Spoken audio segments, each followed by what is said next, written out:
Bonjour! Welcome to So French, the show about the twists and turns, intrigues and insights to all things French. Every 2 weeks we select the best, most interesting and fascinating of French news stories, all brought to you from our studio in the heart of Paris. My name is Stefan de Vries. And my name is Sara Bertilsson. And this week, the Notre-Dame trauma, turning into the Notre-Dame drama, with controversy regarding almost everything from the funds donated for its reconstruction, the state of the French heritage sites, and what the new Notre-Dame should look like. And French drug dealers taking on new methods to retain their clients. Or how about a lottery for the most loyal clients, just like any supermarket chain.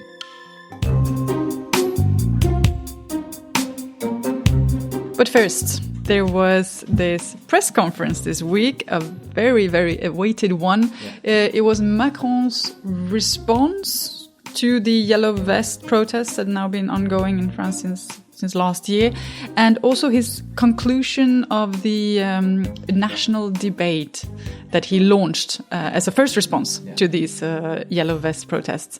And it was supposed to, we must say, to have happened 2 weeks ago, but just an hour before it was actually supposed to start, the Notre-Dame fire started, and so it was pushed back.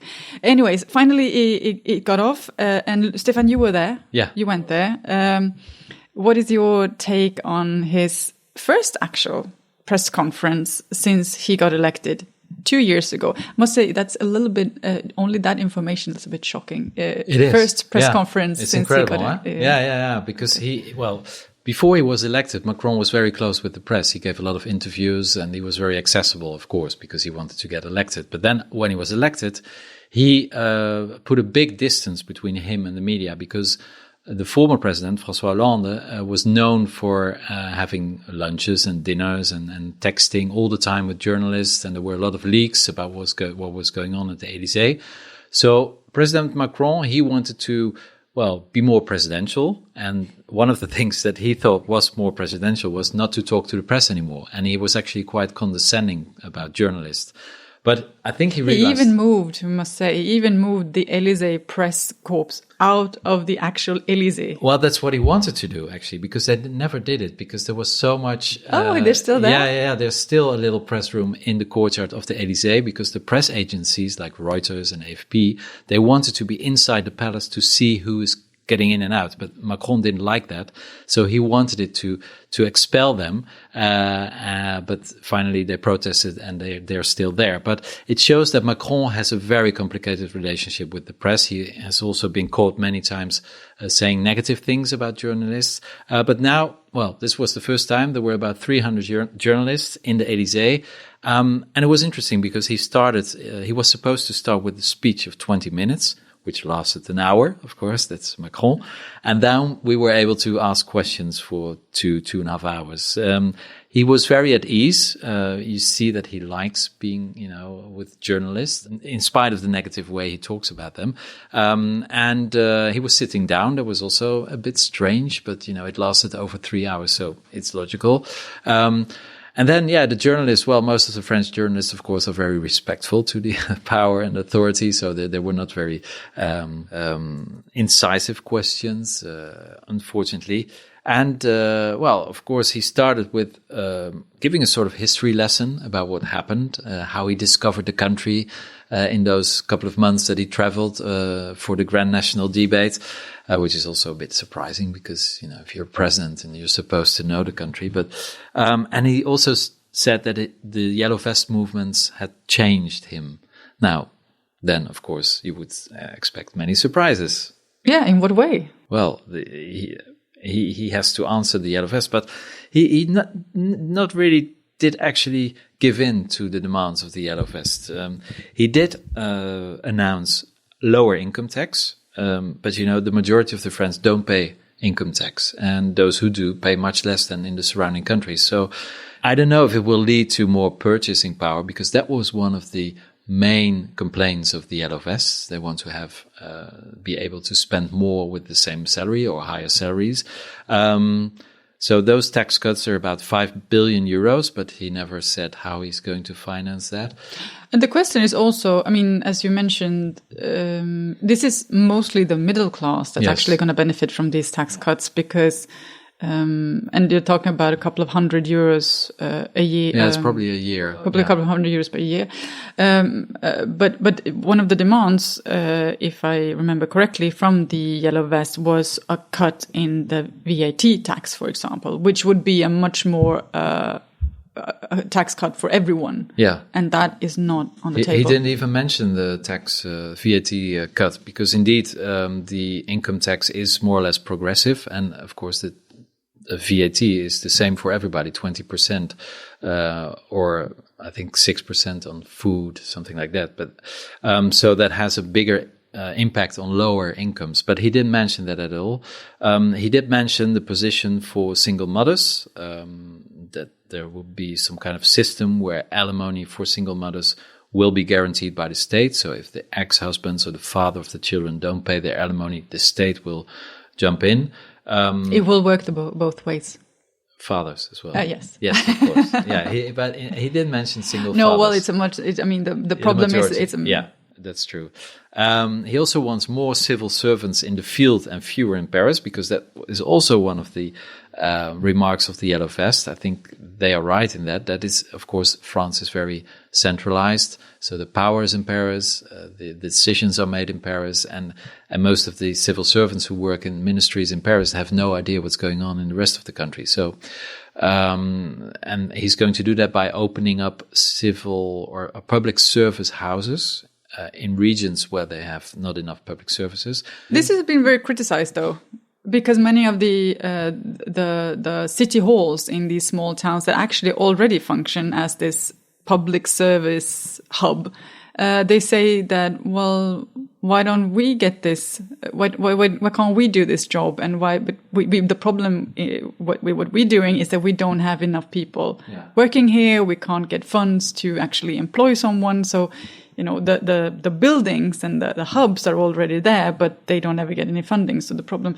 is, are they going to set up a separate, like a parallel system to the city halls, which is going to cost then more money than using a structure that already exists. So it has been a very criticized reform, even though I think on a theoretical level, everybody can agree on that a decentralization of the powers would be something good. Absolutely, here in France. And in some regions of France, I come often in Bretagne, in Brittany, you already have those houses. So you have like the post office and the unemployment office, and sometimes even a doctor, they say, are in the same building, because otherwise it's too expensive. So it already exists. But you're right to say that, how is it going to finance? And he never really talked about all his the financing of all his proposals, and unfortunately, the journalists who asked the question, they didn't ask any questions about that at all. Why didn't you ask the question, I tried Stefan? to, but I'm an immigrant, so all the questions they were given to the big French media.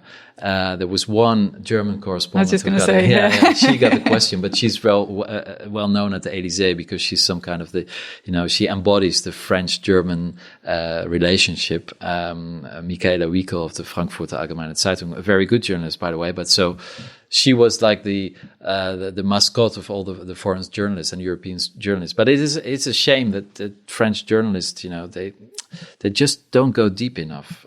So it was an interesting exercise. He's very at ease, when he has to talk like this in public and to exchange with journalists. So it's a pity he doesn't do that more often. I mean, he said that he was going to meet us more often. I'm not sure he will. The French presidents, they don't really like it. Well, François Hollande had his yearly press conference that he really... I checked that. Well, he announced when he became a president, François Hollande, that he would give a press conference at least every 6 months. At the end, he only did 5 big press conferences in 5 years. So, they're not very at ease. I think Nicolas Sarkozy gave 3 or 4 big press conferences. But in a modern democracy, I mean, that's also one of the things that Emmanuel Macron announced, that he wanted to modernize French democracy. In a modern democracy, regular press conferences with the head of state or the head of government is, it's absolutely crucial. And I think it's also one of the reasons why there's such a big gap between the politicians here and the media and the citizens. But he promised to meet us more often, so we'll see. So that was his press conference. But if we summarize then, so yeah, he did come up with a couple of propositions. Maybe not a major turn from the plan that he actually laid out when he became a president, even though there are some smaller changes to it. What has been the reaction? Well, the reactions were not very positive. Most media said, all this for this, tout ça pour ça in French. And the Yellow Vests, of course, the main reason why he gave this press conference and the Grand National Debate, they were very dissatisfied. They said, is he mocking us? Is he, has he not been listening to us? And so they will take to the streets again. I mean, we're recording this on Saturday, and today will be the 23rd or 24th weekend, I lost count, that the Yellow Vests took to the streets. So we will see, maybe at the end of this day, there will be more participants, and that could be seen as an important indicator of how his proposals are being received. Of course, in a month from now, there are also European elections, and in some of his remarks, it is clear that he is trying to seduce voters on the right and maybe even extreme right, because he's not doing well in the polls. He's equal with Marine Le Pen. In some polls, Marine Le Pen is in front of him and sometimes just behind him. So he knows there's a big danger that he will do not as well during the European elections in May as he may have hoped. So in general, the reactions are, at the best neutral, but there were many negative reactions, of course. And, everybody, the expectations were so high that everybody was probably... But would there have been what possibility? Because this is what I'm feeling more every time, that what could possibly have been announced that would have made the French happy? I don't know. And I think they don't know themselves either. They're never happy, Even if he would have announced, I will give you cake every morning and a glass of champagne, all the 68 million French, even then they would have complained, So it is, of course, a very difficult exercise to be a president in this country, especially, if the economy is not doing really well and the unemployment stays very high. We will have to. New employment numbers came out this week, though, saying that France is now. It is going down, even though it's not. Yeah. It's not dropping in an extreme sense, but it is going down. I think it's around 8.8%, 9%, and still very high, much higher than in the rest of Europe, apart from Italy and Greece and Spain. But the problem is the unemployment is structural. It's almost 30 years that it's around 9%, whereas all the other European countries, with the exception of Italy and Spain and Greece, their unemployment is now around 5%, and it's going down almost everywhere. So that's a real issue.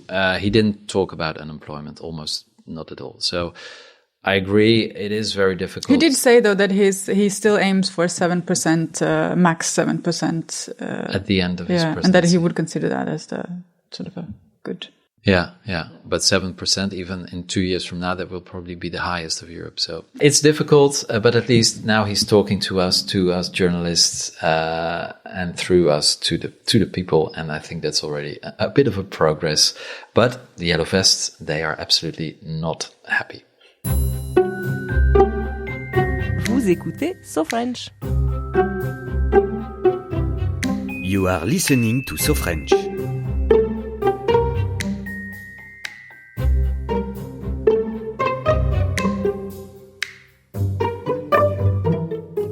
Now, no one has missed that there was a horrible fire here in Paris about 2 weeks ago. But even before the shock of seeing one of Paris's and maybe even Europe's most famous landmarks went up in flames, the arguing about almost every aspect regarding the Notre-Dame already took off. The walls were still very hot. Yes. The firefighters were still there. They stayed about a week to secure the building. Now, it has been 2 weeks since that devastating fire, and there have been tears and shock. Then it changed into a bit of optimism because the walls were still standing there.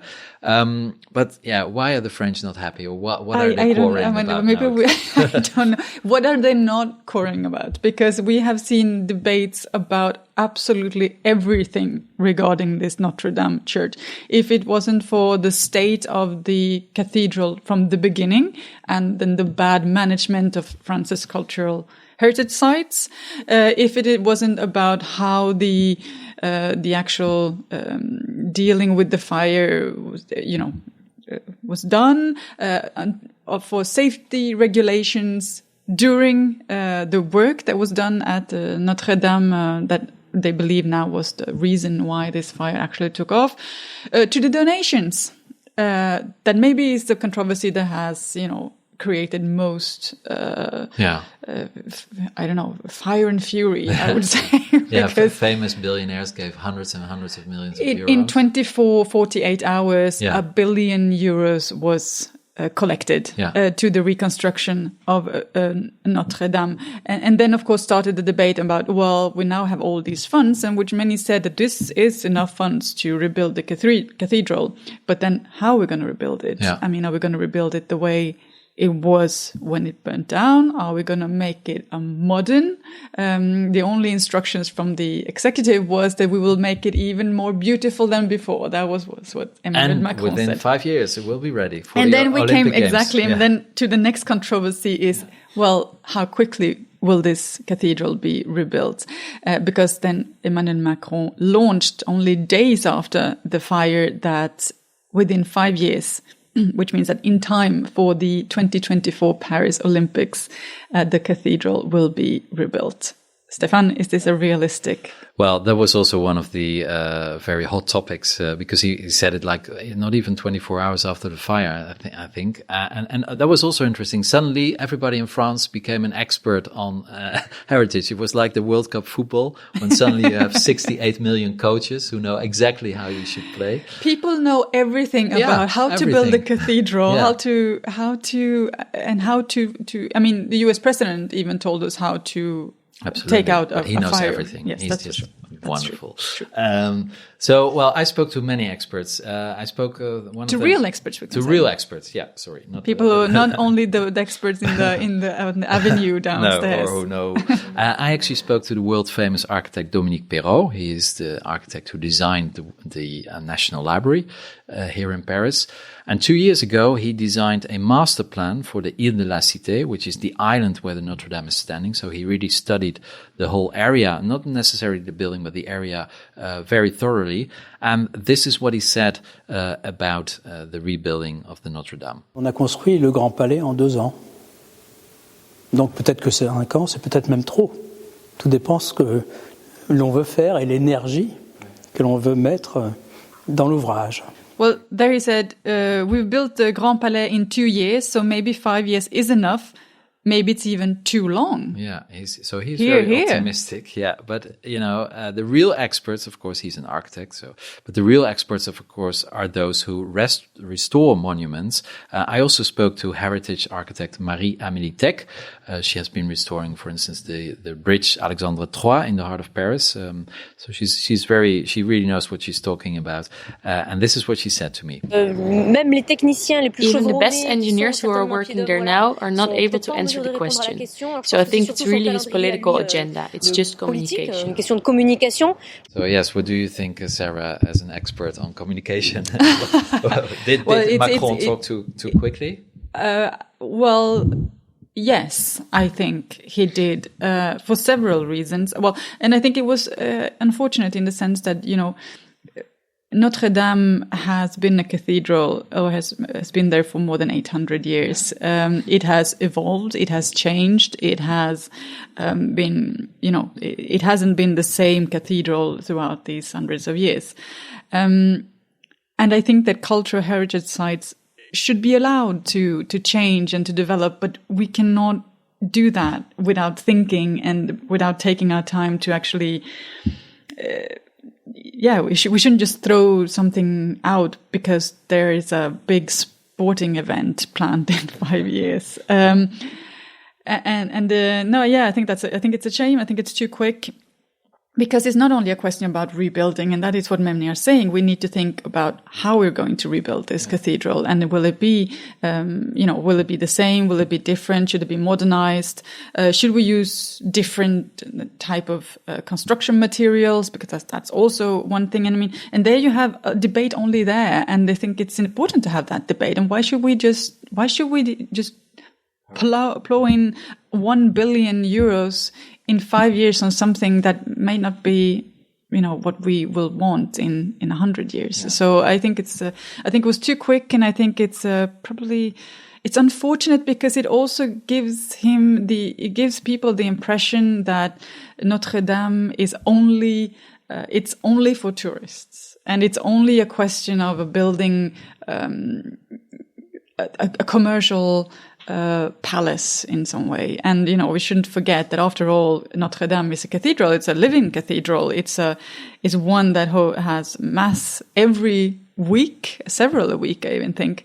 And where, it's not just a building and it has a real internal life and an importance for people who are Christian, Catholics, and maybe they should have their say as well. It should not only be the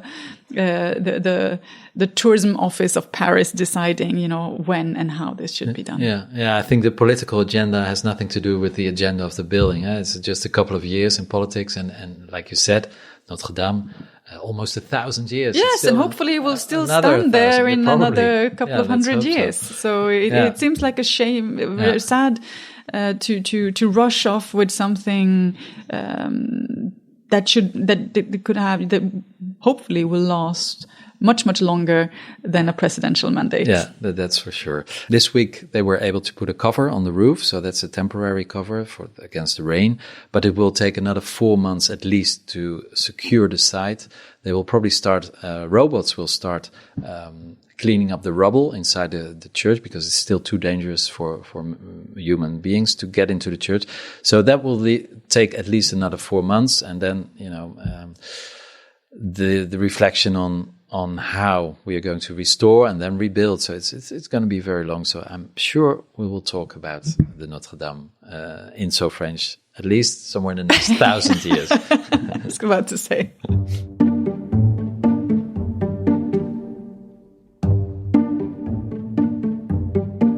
Now, 2 stories in French media this week, making us ask maybe how things are actually standing with the country's press freedom. Stefan, we have 2 stories, so I'm going to do them one by one. First of all is the story about Gaspard Glantz. Yeah. Who is this guy, and why is he in the media this week? Now, Gaspard Glantz is an independent journalist and cameraman who has been covering a lot of demonstrations and also the Yellow Vest movement as well. But he was also involved in releasing a lot of videos on the Benalla affair. Now, he was in Paris, as every Saturday last week during the Yellow Vests protest. He received a grenade near his feet, and he was angry at the police officer. So he raised his middle finger, and then he was arrested. Very brutally. Very brutally indeed. And not only that, he was held for 48 hours with no food and just water. And then he received a court order that he was not allowed to enter Paris anymore until October on Saturday. And if he will, then he will be put in prison. So this, of course, was very controversial. All the media that immediately supported Gaspard Glantz, of course, because although he is a freelance journalist, he's still a journalist. And well, we didn't hear a lot about the government, right? Because it's quite a scandal that a journalist in a Western democracy. But this comes just a couple of months after the new laws regarding anti-casseurs, the black blocs, etc., has been voted through Parliament, and where these quite tough measures are being put in place to protect law and order. And the warnings from many have been just this exact thing that, these laws that are actually made for to be against black blocs or extreme elements of society are being used against those who are just against the authorities, but without, being violent or breaking any actual laws. Yeah. And Gaspard Glance, you could say, well, he's a journalist. Why is he not protected by press freedom laws? Well, the problem here is that Gaspard Glance he's a journalist. He works and he sells his images to almost all major media outlets in France. But he doesn't have his press card, because to have a press card in France, you have to be employed by a media outlet. And as a freelance journalist today, it's very complicated. And everybody knows that, being a journalist in general is quite difficult to make a living from. So many journalists actually don't have the right to even apply for a press card, or it's very complicated, just because of how they get money for their work. So he doesn't have a press card, which means that, he's not considered as a journalist by the authorities. Yeah, that's of course a very strange situation, because it's freedom of press, freedom of speech. So you don't need it to have a press card to be a journalist. But in reality, journalists in France are not really taken seriously without this press card, which is issued by the union. Then there were also questions. I mean, the police clearly knew who he was. The question is, was he targeted? Because he released a lot of material related to the Benalla affair, which really embarrassed the Élysée. So was he targeted by the police? He was on first name terms with the police commissioner. And then you can also ask yourself a question. I mean, of course, he said himself that he regretted the fact that he pointed the finger at the police, but he was very upset by having received this grenade. But you could also maybe think that police officers at front line in these kind of very, very tense situations should maybe be a little bit more thin-skinned than reacting with, that roughly on just someone pointing the finger at them. Even though it's not a defendable act at all. But I mean, in these kind of situations, I think people both say and maybe do things non-violently that are maybe not the best things, but No, but the French police is very touchy and very badly trained compared to other European police forces. So there's violence everywhere, which also reflects the huge conflicts in this society. But it's a very bad precedent, of course. There was also another journalist arrested. I think he was released on the same day. But it says something about the freedom of press. We also had another affair this week. The investigative website Disclose released a classified report that had been leaked, maybe by the Ministry of Defense, but that's not clear. This report showed that the Saudi-led coalition in Yemen has made much wider use of exported French arms than officials in Paris acknowledged. These arms, like tanks and laser-guided missile systems, are sold to Saudi Arabia and used by the Saudi-led coalition that is fighting Iran-backed rebels in Yemen, and killing, of course, civilians. Now, with this involvement in the war under new scrutiny, the three journalists, they published this report. And what happened then? Well, they've been called in. They received an order to actually appear at the intelligence services here in France to explain themselves how they received this information and from whom.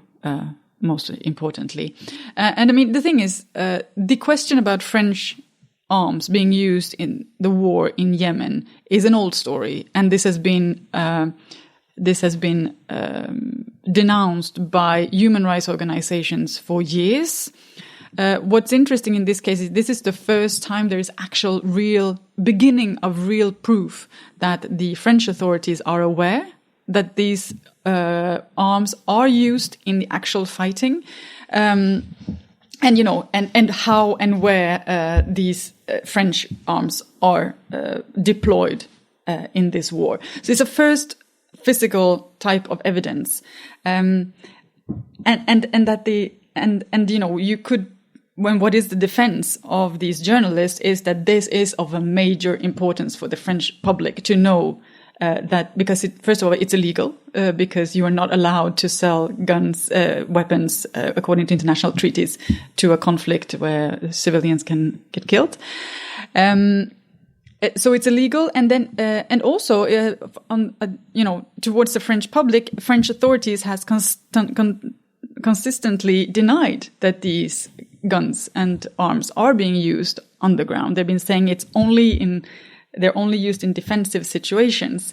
So it's a very important information for the French public and for the world in general, and that the French authorities then decide not to comment at all on the actual facts and the information that came out, but instead goes after the journalists and then tries to find out who are the sources. In this case, it's very, very scary and I think a sad situation.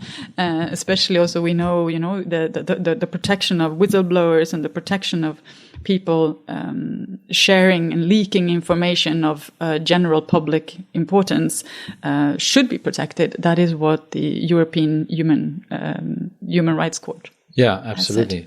And it shows that money is more important than freedom of speech, again, because, of course, Saudi Arabia is one of the biggest clients for French arms makers. And last year, Angela Merkel, the German chancellor, she stopped selling arms to Saudi Arabia because of the war in Yemen. And at that time, Macron said that Merkel was a pure demagogue by deciding that. So it shows it's a very tricky issue. The French... And the whole situation with the Yemen, the Saudi Arabia arms has created a bit of a tension between Germany and France as well, because the fact that the Germans do not export weapons to Saudi Arabia has impact on the French exportations, because these arms, exactly, you have them, they're assembled, there are parts that come from Germany that are used for the French weapons, for example. So it actually has an impact even on the French exports. And it has created a bit of a situation between the two nations. Yeah. And so now also the press freedom has to suffer from that. And this week, the third topic about press freedom, Reporters Without Borders, famous NGO, they released their yearly index on press freedom, and France is not doing well. It's still at the 32nd position, just like last year, but the general conditions for journalists are deteriorating. For instance, the violence of the yellow vests, and now also the police against journalists, and the fact that over 2/3 of all media are owned by just 6 billionaires who sometimes use the outlets for their own agenda. That's being considered as very risky. Reporters Without Borders is also very critical about the new law on fake news. So although France may have liberté in their national slogan, it's certainly not liberté de la presse.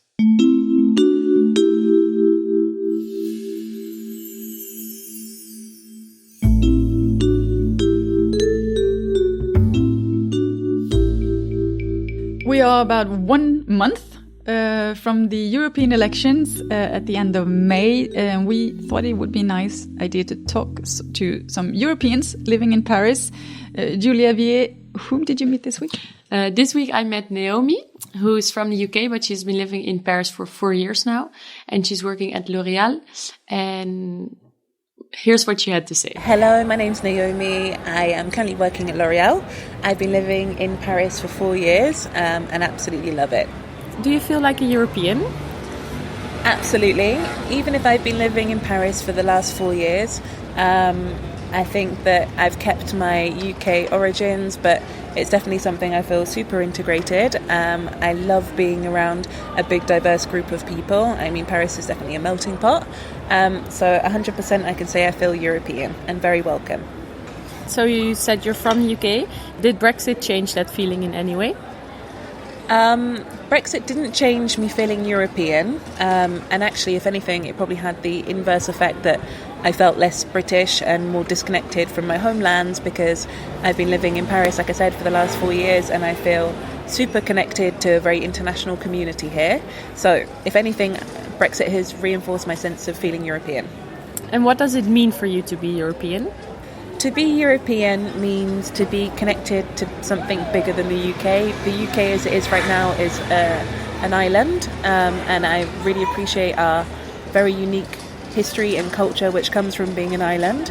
However, being part of something bigger, being part of globalization is something I really identify with, and as a young person, I love the opportunities that I get from being on the continent. I love the people that I connect with, and I definitely think that being European is to our advantage in a modern age.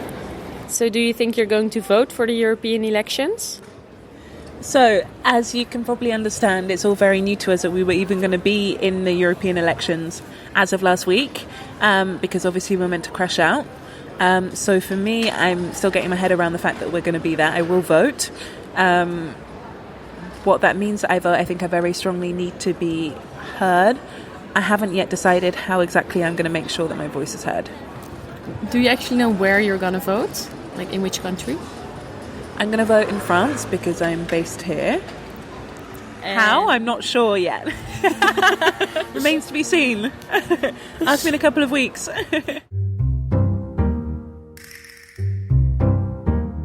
We don't have a food segment this week, but we are going to take some drugs, Sarah. A drug section this Drug week. section, yeah.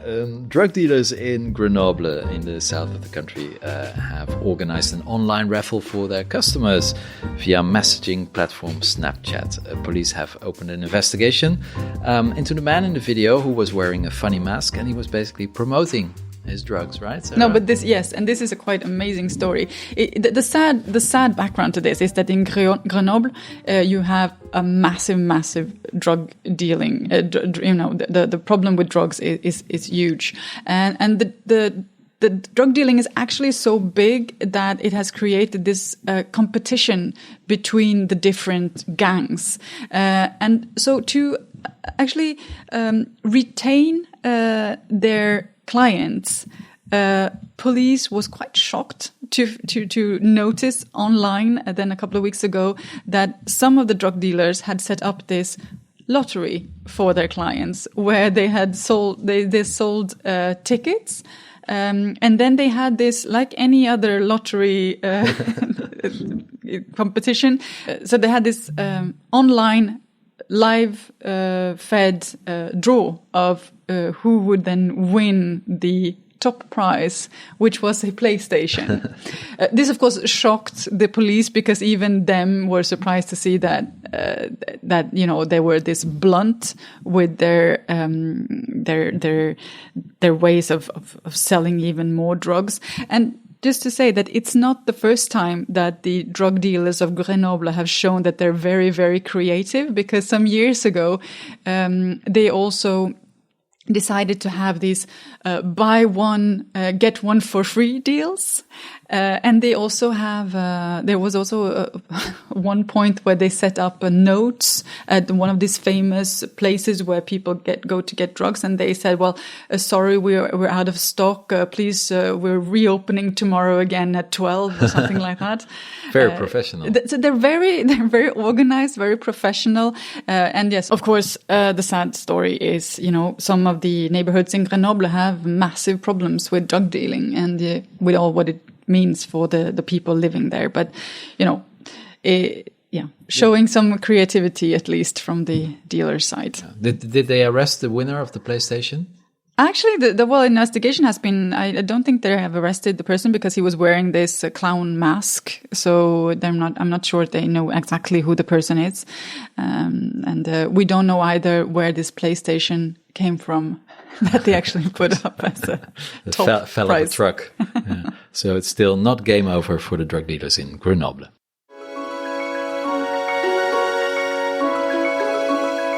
That wraps up this edition of So French. We hope you have enjoyed it. You can listen to us on iTunes, Spotify, Stitcher and YouTube.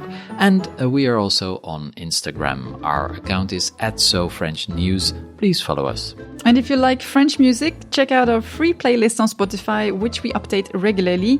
Just search for So French Music or click the link on our website. And if you would like to contact us, please send an email to news@sofrench.nl. sofrench.news. And you can also listen to us on air on World Radio Paris, the station with a lot of excellent shows in English, not only in the Paris region, but we have good news. From the 1st of May, we are also broadcast at the Côte d'Azur, around Monaco, Nice and Cannes. Aren't we classy, Sarah? Yes, we are.